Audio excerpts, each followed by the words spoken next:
Without writing a single line of code, you can create fully working WordPress plugins using AI. By the end of this video, you'll know exactly how to do it. Obviously, not fully featured plugins with complex functionalities. You'll need actual coding knowledge for that. If you haven't been living under a rock, you've probably heard about Cursor AI. That's what we're using today. Head over to cursor.com, download and install Cursor AI on your computer. They offer a free plan to get started, but you'll need a paid plan if you really want to create plugins regularly. The free version offers limited and slower requests, but it's more than enough to test it.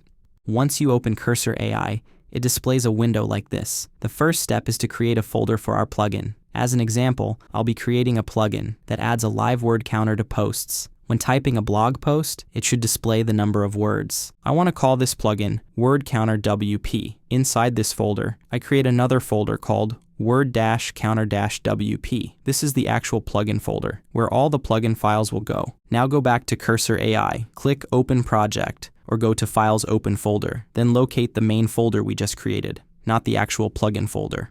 Click Open. This is the interface of Cursor AI. There are three main panels: the File Explorer panel, the Content panel, and the Chat panel. In the File Explorer panel, we can see our plugin folder and all other folders and files inside it. The Content panel lets you view the files, and the Chat panel is where we talk to the AI. Before we start creating our plugin, it's important to give instructions to Cursor AI. This way we can tell the AI to focus on a specific area of knowledge. We'll use the Cursor Rules feature for this. Go to Cursor, Settings, Cursor Settings. Under Rules, there's an option called Project Rules. Click Add New Rule. Give it a name like WordPress Plugin Development Rules. In the Content area, you can give instructions. Don't worry about writing them from scratch. There are templates you can copy and paste. Go to cursor.directory, search for WordPress, copy one of these templates, and paste it here.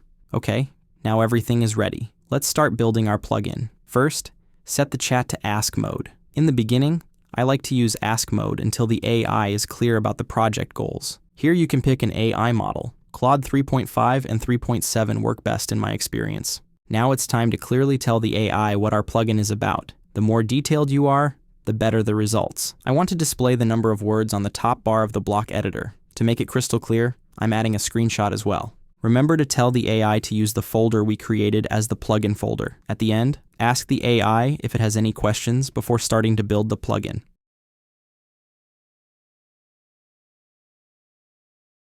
Okay, it has 5 questions for me. I'll answer them clearly.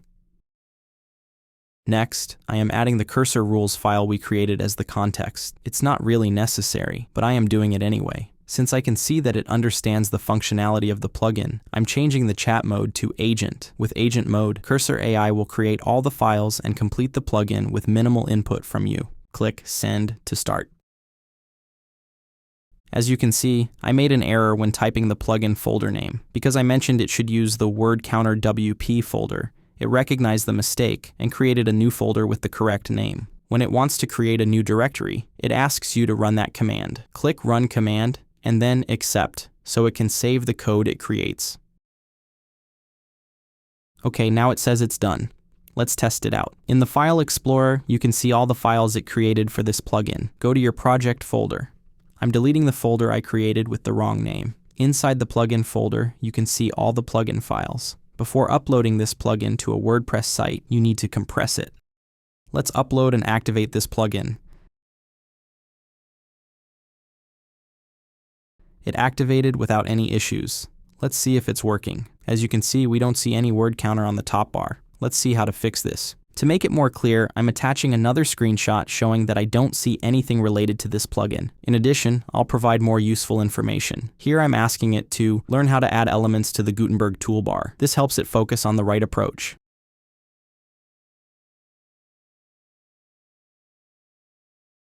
Here it wants to create a CSS directory in the plugin. If you don't want to manually run this every time, you can set it to auto run. Okay, accept all files, and let's test the updated version. I'm deleting the old zip file, then creating a new zip file with the updated data. Install and activate the new version. Let's see if it's working.